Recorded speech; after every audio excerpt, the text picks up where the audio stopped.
구독자 여러분 사랑합니다. 오늘의 주제는 바로 부실 채권 구조 조정, 영어로는 Troubled Debt Restructuring, 그리고 부채 소멸, Debt Extinguishment입니다. 네, 안녕하세요. 기업이 빚 때문에 이렇게 휘청거릴 때요. 단순히 그냥 파산 선고만 기다리는 건 아니더라고요. 맞습니다.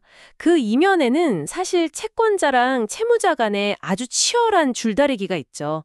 생존 전략이 숨어 있습니다. 네, 오늘은 바로 이 복잡하지만 또 흥미로운 재무적 고난 극복 과정을 저희가 좀 명확하게, 약간 강의 형식으로 심층 분석해 보겠습니다. 네, 좋습니다. 중요한 핵심 개념들은 또 영어 원문, English terms로도 같이 짚어드릴게요.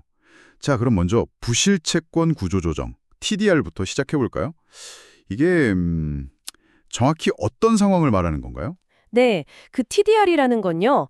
채권자가 채무자의 재정적 어려움, 그러니까 debtor's financial difficulty 때문에 정상적인 상황이라면 좀 해주기 어려운 그런 양보를 해주는 걸 말합니다. 양보요? 예를 들면 어떤 게 있을까요? 예를 들어서 이자율을 낮춰준다거나 reduced interest rates, 아니면 만기를 좀 연장해주거나 extension of maturity dates, 심지어는 원금이나 그동안 쌓인 이자를 좀 깎아주는 reduction of the face amount or accrued interest, 이런 경우들이죠. 그렇군요. 핵심은 채무자가 힘든 걸 아니까 채권자 입장에서도 어떻게든 손해를 줄이고 빌려준 돈을 최대한 회수하려는 그런 maximize recovery 목적이 있는 겁니다. 그러니까 이게 채권자 입장에서도 그냥 믿지는 장사는 아니다, 이런 거군요. 그렇죠. 최악을 피하려는 선택일 수 있죠. 그럼 이 TDR 상황에서 돈을 빌린 채무자는 회계장부에 이걸 어떻게 기록해야 하나요? 제가 듣기로는 크게 세 가지 방식이 있다고 하던데요. 네, 맞습니다. 크게 세 가지로 나눠볼 수 있는데요. 첫 번째는 자산 양도, transfer of assets 방식입니다. 자산 양도요? 네, 말 그대로 빚 대신에 부동산 같은 자산을 채권자에게 넘기는 거죠. 아하.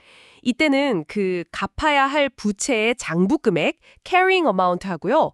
넘기는 자산의 현재 가치, 즉 공정 가치, fair value, FV라고 하죠. 네. 이 둘의 차액을 구조조정 이익으로 인식을 합니다. 네. 그리고 동시에 그 넘기는 자산 자체의 장부가액, book value, 즉 BV랑 공정 가치의 차이, 다시 말해 처분 손익도 별도로 계산해서 반영하고요. 그럼 이익이랑 손익 둘 다 잡는 거네요. 그렇죠. 중요한 건 이 경우엔 부채가 완전히 소멸, extinguished 된다는 점입니다. 네, 없어지는군요. 그럼 두 번째는요? 두 번째는 지분 양도, transfer of equity interest 방식입니다. 이건 빚 대신에 회사에 주식을 주는 거죠. 주식으로요? 네, 이것도 자산 양도랑 비슷해요. 부채의 장부금의 carrying amount하고 넘겨주는 지분의 공정가치, fair value, FV, 그 차액을 구조조정 이익으로 보고요. 이 경우 역시 부채는 소멸, extinguished 됩니다. 이것도 부채가 없어지는군요. 그럼 마지막 세 번째는 뭔가요? 좀 다르다고 하셨는데. 네, 마지막 세 번째가 조금 다른데요. 바로 조건 변경, modification of terms입니다. 잠깐만요. 그럼 조건만 바꾸는 거면 빚 자체가 없어지는 건 아니잖아요. 그렇죠? 정확히 보셨습니다. 그럼 이거 회계 처리도 앞에 두 경우랑은 완전히 다르겠네요. 이게 약간 문제를 그냥 뒤로 미루는 것처럼 들릴 수도 있겠는데요. 네, 맞아요. 이 방식으로는 부채가 소멸되지 않습니다. Not extinguished. 빚은 그대로 남아있는 거죠. 그래서 회계 처리도 일반적으로는 조건을 바꾼 시점부터, 그러니까 앞으로 미래에만 영향을 주는 방식, 이걸 전진 처리라고 하는데요. 이렇게 합니다. 전진 처리? 네, 총 미래 현금 지급액 (total future cash payments가) 기존 장부 금액보다 줄어드는 아주 특수한 경우가 아니면 부채 장부 금액 자체는 건드리지 않아요. 그럼 장부가는 그대로 두고요. 네, 대신에 변경된 조건에 맞춰서 앞으로 적용할 새로운 유효 이자율 (effective interest rate)을 계산하게 됩니다. 그렇군요. 전력적으로 보면 자산이나 지분 양도보다는 덜 심각한 상황으로 보일 수도 있겠지만 말씀하신 대로 근본적인 해결 없이 부담만 뒤로 미루는 결과가 될 수도 있죠. 그렇군요. 이 채무자 입장에서의 세 가지 방식, 그리고 그 의미 차이가 아주 명확해졌습니다. 그럼 이제 반대편, 즉 양보를 해준 채권자 입장을 좀 봐야겠네요. 아무래도 손실을 감수하는 상황일 텐데 여기서 그 손상, impairement라는 개념이 등장하겠군요. 맞습니다. 채권자는 계약 조건대로 원리금을 다 못 받을 가능성이 높다, 즉 probable하다고 판단되면 해당 대출 채권을 손상됐다, impaired 된 것으로 봅니다. 사실 TDR 자체가 손상의 아주 강력한 증거가 되기도 하고요. 네. 만약 채권자가 자산이나 지분을 대신 받았다면 그 받은 것의 공정가치, fair value로 장부에 기록하고요. 원래 받아야 했던 채권 금액과의 차액은 그냥 손실로 인식을 합니다. 아, 바로 손실 처리하는군요. 네.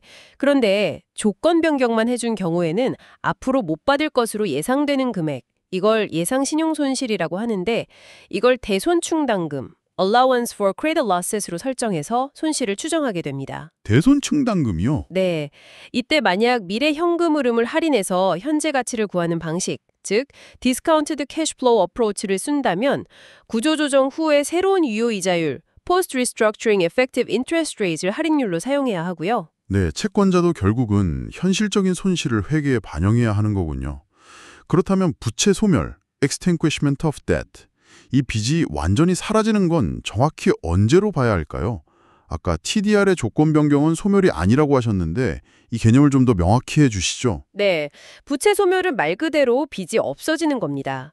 회계 기준에서는 채무자가 채권자에게 빚을 다 갚거나 debtor pays the creditor 또는 법적으로 주된 채무자로서의 의무에서 벗어났을 때 debtor is legally released, 바로 이때 부채가 소멸된 것으로 봅니다. 법적으로 벗어났을 때 그쵸. 그래서 TDR 중에서는 아까 설명드린 자산 양도나 지분 양도를 통해서 채권자가 이제 이 빚은 안 갚아도 됩니다 라고 했을 때만 소멸이 되는 겁니다. 조건 변경, modification of terms은 해당되지 않고요. 네, 명확하네요.